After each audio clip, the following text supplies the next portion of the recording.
For over a decade, a silent crisis has gripped the Owino Uhuru settlement.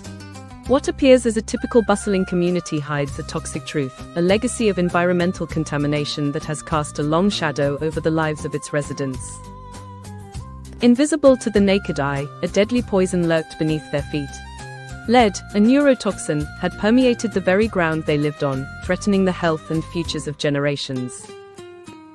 The source of this contamination was a lead-acid battery recycling plant that operated in close proximity to the settlement. For years, it processed hazardous materials, allegedly with insufficient safeguards and little regard for the environmental consequences. The recycling process, if not managed responsibly, releases toxic lead into the environment. Dust particles carrying lead, contaminated wastewater, and improper disposal methods all contributed to the widespread pollution in Owino Uhuru. The remnants of the industry served as a constant reminder of the toxic legacy.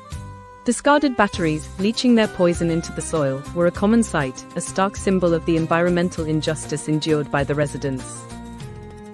The human cost of this contamination has been devastating. Children, the most vulnerable, have suffered disproportionately.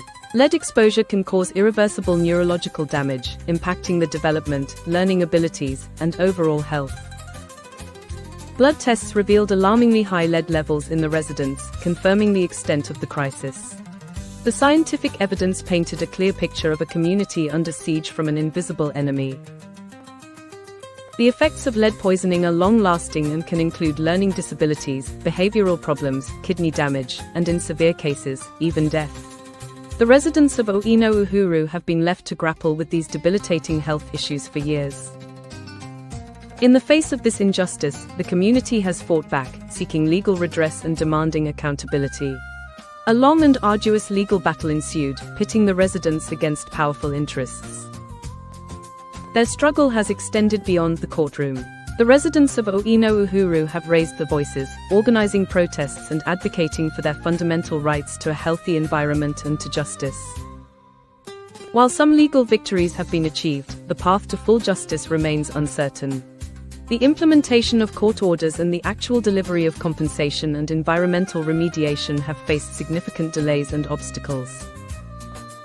The Owino Uhuru crisis is not an isolated incident.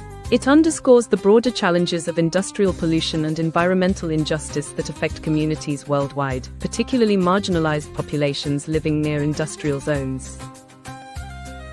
It raises critical questions about the effectiveness of environmental regulations, the enforcement of laws, and the responsibility of both corporations and governments to protect the health and human rights of their citizens.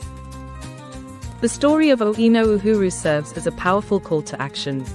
It demands greater vigilance in environmental protection, stronger accountability for polluters, and a renewed commitment to ensuring environmental justice for all. The toxic shadow over Owino Uhuru will not be lifted until full justice is served, the environment is remediated, and the health of the community is secured. Their fight is a fight for fundamental human rights, a fight that must continue until the promise of a healthy and just future becomes a reality. Thank you for watching. If our video resonated with you, please consider liking and subscribing to stay updated. Join our community in the comments to share your insights and foster discussions that drive positive change. See you next time.